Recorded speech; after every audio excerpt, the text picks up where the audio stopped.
Hello Bladers, and welcome to Metal Top Sync. This video is going to be a little bit different. It's going to be reactions, but I've already reacted to everything, and I've had, a couple minutes to sort of think about what I want to say, because I've got a lot to say. So it's going to be more of me talking and throwing up images for context. So let's get started. Beyblade X Anime 2 has dropped. It's interesting what Beyblade X seems to be doing with the anime right now. It seems to be going a lot slower than Beyblade has historically done. Let's start by comparing Beyblade X to another anime, another sports shonen anime, Initial D, which is about street racing in 90s Japan with 90s Japanese sports cars. It takes about 5 episodes for the first street race to, get built up and then start and end.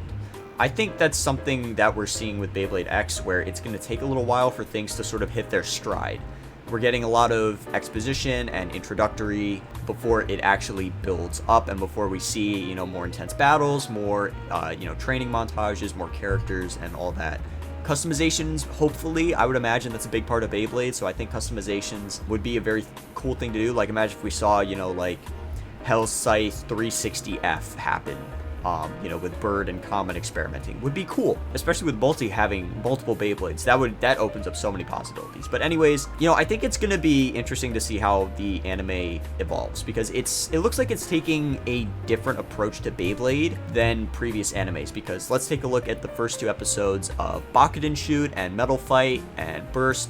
I know for a fact in Burst, I haven't seen it in a long time, but I do remember that there was a training montage in the first episode where Vault lost to Rantaro and then trained and then beat Rantaro. Same thing we saw in Bakuden Shoot, where Carlos shows up and is defeating people, and then Tyson loses, and then he comes up with a strategy and a technique and then beats Carlos, and then we see Kai. And then the next episode, Kai and Tyson have a battle, and Dragoon goes into Tyson's blade and everything. So, and then Metal Fight, the 100 Bay battle in episode 1, and then Kiyoya versus Jinga in episode 2. Beyblade has always been a action-packed anime. It's interesting to see that we're taking a step back from like the constant high action, where we get like a lot of action very soon, and then we slow down for a little bit, after the anime begins. So one thing that I do want to mention is that I do think the first season of Beyblade X, we're going to see that end next September, because there's 51 episodes, there's 52 weeks in a year. So we're going to be seeing it end a week before it came out in, next year, in 2024. And then I think that's when we're sort of going to see the release in the United States after the anime ends. Probably maybe a month afterwards, we'll see an international release, I want to say. That's just a very loose prediction. I don't really know how they're going to handle, the next couple of episodes. It's going to be interesting. Are we going to get Maiden and Taisho in episode 3 along with Common X versus Multi? I don't know, we'll see. It took them a whole episode to do Bird versus Multi the first time. I am not going to be surprised if episode 3 is just Common and Multi's battle entirely, and then, just exposition afterwards. So, honestly, we'll have to see what happens. My big thing about episode 2 is just kind of like, it did less. There was less to really talk about than episode 1. Episode 1 had a fair amount of things to talk about. I mean, yeah, it was the first episode, but, episode 2, I was hoping that we would at least get to see the full X or Team Persona versus Team Rainbow instead of half of it. So, I'm interested.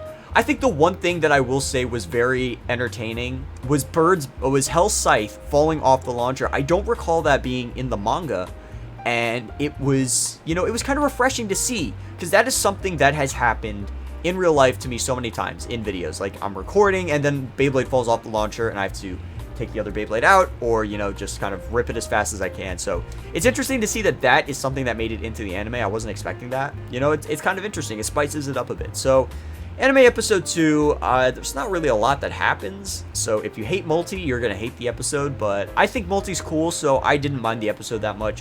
What I'm more frustrated about is Dran, Dagger, and Hell's Chain. We recently saw those, and we saw kind of what the deck sets look like. And I gotta say, I'm not impressed. Hey Bladers, Metal Top Sync from the future here in post-production editing. So some official pictures of Dran, Dagger, and Hell's Chain came out in between the time that I recorded this and the time that I'm editing this. I was basing my opinions in the original recording off of these mock-up images from Reddit. The 6 blades on Dran Dagger are much more pronounced than I thought. It's also got a white bit chip. There's some nice design cues, and the color is also slightly different. I would have preferred a, more differentiated shade of blue, but honestly, Dran Dagger is looking pretty cool. And Hell's Chain definitely looks really cool with that sort of darker blood red, which I did kind of say they should have done, which I guess they did. And I just kind of, made my judgments without actually looking at the official products. That's my mistake. I won't do that again. But, that's why I'm putting this section in here, so you guys have my right opinion on it. And frankly, Hell's Chain looks pretty dope. I like the black bit chip. It definitely looks a lot better than I thought it was going to. So pretty much all of the criticism that I had towards Dran Dagger and Hell's Chain is just gone. So yeah, we're gonna get back to the video. I am impressed with Dran Dagger and Hell's Chain. For the deck sets, for everything. We are getting no new ratchets. Now, granted, ratchets seem like they're gonna be the part that we don't get a whole lot of.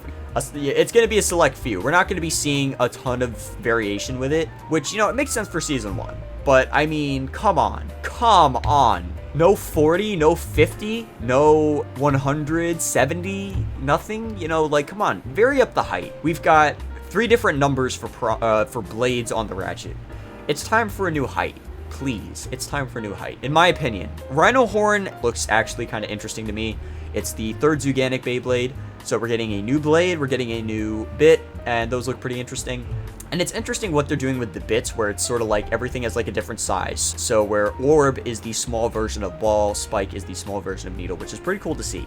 So I think the bits are pretty cool, and then Rush we're getting a different gear ratio with. We're seeing 10 teeth on it versus the 12 that we have been seeing. So that's going to be very interesting. It's also nice that we're not getting rubber tips, because honestly, I know there are a lot of people that are excited about rubber tips. I don't think it's going to happen. Illinic did a video showing off the rubber flat, and it's not going to be that good. It's going to wear out so quickly. Add in the X-Dash, and you are adding in way more friction on a rubber tip than we have seen before. Plastic tips have a lot less friction, so they can handle the high speed without wearing down insanely. You throw in rubber, it's like an eraser. It's going to be gone within like 10, 20 good X-Dash battles. So rubber tips, I don't think we're going to be seeing, at least for now, not for a while, if at all. Metal tips are a different thing. I really want to see metal tips. But that's really my thoughts on all of the new stuff and the anime. So, Rhino Horn, Dran Dagger, Hell's Chain looks really cool. I'm excited for that. Be sure to go check out the Blade Dragons podcast. The first episode is up. I will leave a link to that in the description down below, and I'll throw it in the iCard. The next episode will be coming out on the 19th. That's all I've got for today. Yeah, thanks for watching. Don't be a stinker. Have a great day.